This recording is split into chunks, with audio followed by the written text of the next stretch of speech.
जब सुर और असुरों के बीच में कोई संवाद स्थापित करना होता था तो नारद मुनि जी उसके लिए उपयोगी होते थे। और एक बहुत बड़ी बात जो उनके संवाद में थी कि परिस्थितियां कोई भी हो, लेकिन उनके संवाद पर कोई असर नहीं आता था। उनकी निर्भीकता और स्पष्टवादिता और जो मैसेज है उसको क्लियर पहुंचाना उस पक्ष तक एक बहुत बड़ी बात थी, जो कि आज भी उस संवाद के इस प्रोफेशन के अंदर मैं समझता हूँ एक बहुत जरूरी काम है। एक तो सत्यता कहना आसान है, लेकिन उसे मेंटेन करना बड़ा मुश्किल काम है। हम भी सामाजिक जीवन के अंदर काम करते हैं, लेकिन उस सत्य पर अडिग रहना, सत्य को किस तरीके से हर परिस्थिति में बताना, ये अपने आप में बहुत मुश्किल काम है। लेकिन सत्य के ऊपर चलकर जो हम काम करते हैं, जीत उसी की होती है। अभी मुझसे पहले वक्ता भी आपको बता रहे थे, तो ये सब सीखने को मिलता है नारद मुनि जी से।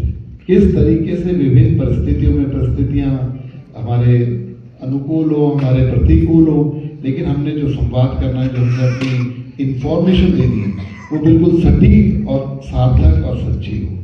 तो मैं आज उस नारद जयंती के उपलक्ष्य में आज यहाँ पर हमारे समाज कर्मियों को बुलाकर जो पूरे हरियाणा से उनको मान सम्मान देने का काम और उनको अलंकृत करने का जो काम आज यहाँ पर कर रहे हैं, उसके लिए भी मैं बहुत बहुत मुबारकबाद देना चाहूँगा।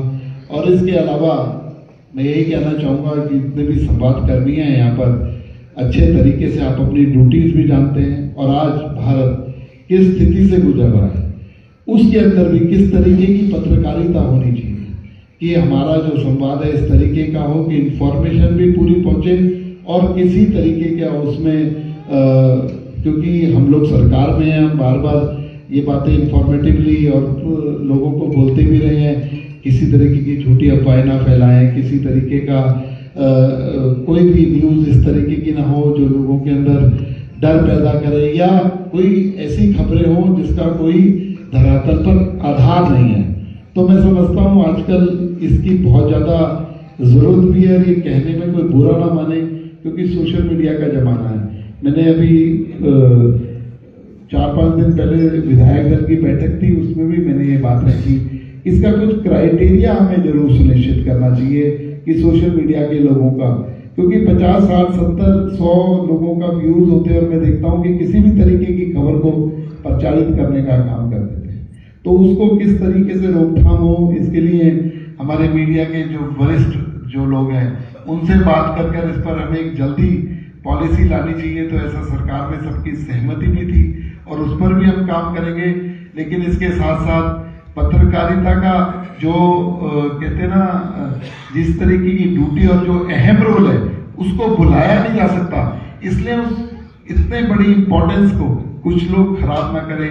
ऐसा भी मैं पत्रकार साथी यहाँ पर बहुत सारे बैठे हैं, वो स्वयं भी अपनी एसोसिएशंस में ऐसे लोगों को रजिस्टर्ड करने से पहले सोचें और ध्यान रखें कि सोसाइटी के अंदर जो इतना बड़ा मान और इतना बड़ा सम्मान का जो एक विषय है या जो स्थान है, उसको किसी भी तरीके से उसकी गरिमा कम ना होने पाए।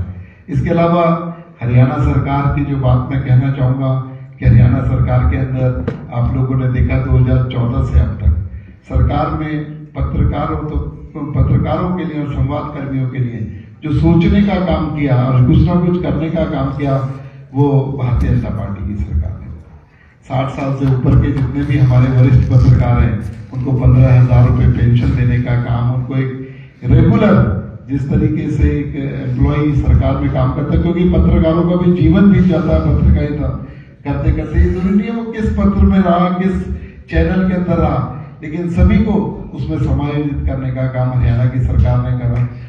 और अब नायब सैनी जी आए, सभी ने कहा कि कैशलेस जो हमारा मेडिकल चिकित्सा है वो कैशलेस होनी चाहिए, उसकी पेमेंट पहले, तो वो भी हरियाणा सरकार ने उसे करने का काम किया। और अभी कैबिनेट के अंदर भी डिस्कशन था, कई सारी डिमांड और थी कि पत्रकारों के लिए ग्रुप हाउसिंग सोसाइटी का एक निर्माण होना चाहिए, उसके लिए भी संगठनिक विचार हुआ। ट्रैवल की सुविधा पत्रकारों को दी जानी चाहिए, लग्जरी बसेस के अंदर फ्री ट्रैवल की सुविधा, तो उस पर भी सरकार अच्छे तरीके से विचार कर रही है और जल्दी उस पर कोई ना कोई निर्णय माननीय मुख्यमंत्री जी के नेतृत्व में हम लोग लेंगे। और मैं यहाँ पर यही कहना चाहूँगा, जितने भी संवादकर्मी आज यहाँ पर हैं, जिनको आज कोई ना कोई सम्मान से अलंकृत किया जाएगा, उनको भी मैं पहले ही बहुत बहुत शुभकामनाएं देता हूँ और मुबारकबाद देता हूँ। इसके अलावा यही कहना चाहूँगा कि हम पॉलिटिकल लोग, क्योंकि अभी देवगन जी बोल रहे थे कि पॉलिटिकल लोगों की जबान पर कंट्रोल नहीं होता, पॉलिटिकल लोग कुछ भी बोल देते हैं। तो ऐसी बात ठीक है, क्योंकि ये दोनों तरफ से कहीं ना कहीं होता है, स्लिप ऑफ टंग, चाहे पॉलिटिकल तरफ से हो चाहे वो। लेकिन मैं समझता हूँ हम चाहे संवादकर्मी हो चाहे पॉलिटिकल हो, समाज का अहम रोल अदा करने में अपनी भूमिका निभाते हैं और लोकतंत्र का चौथा स्तंभ जो है संवाद सहयोगी हमारे हैं। तो इसलिए हम सभी को इस पर बड़ा ही संतुलन रखना चाहिए और कोई भी बात को निकालने से पहले, मुंह से बोलने से पहले 4 बार सोचना भी चाहिए, इसमें कोई बड़ी बात नहीं है। और हमारा आचरण और आम जन का आचरण किस तरीके का होना चाहिए, उस पर भी उन्होंने काफी विचार डाला। तो उससे भी मैं सहमत हूँ कि समाज की ड्यूटी के साथ साथ, सरकार की ड्यूटीज के साथ साथ सामाजिक ड्यूटियां भी हम सभी को निभानी चाहिए। तो मैं इस पर बोलना चाहूँ तो मैं बहुत सारा, क्योंकि हम सारे दिन काम ही पॉलिटिकल लोगों का कुछ ना कुछ बोल रहा है, लेकिन इससे रिलेवेंट बातें बहुत सारी मुझे लगता है हो गई हैं और हो चुकी होंगी। तो इसलिए मैं यही कहूँगा कि आज का दिन अपने आप में विशेष है और मुझे यहाँ पर बुलाया, आप लोगों के साथ मिलाने का काम किया, इसके लिए भी मैं मंचासीन लोगों को बहुत बहुत धन्यवाद करना चाहूँगा। और आप लोगों को पुनः आज यहाँ पर इस कार्यक्रम की बहुत बहुत शुभकामनाएं देना चाहूँगा।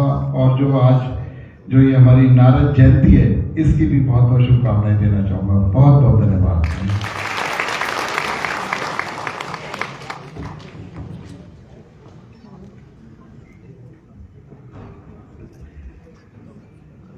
धन्यवाद आदरणीय श्री विपुल गोयल जी, माननीय कैबिनेट मंत्री।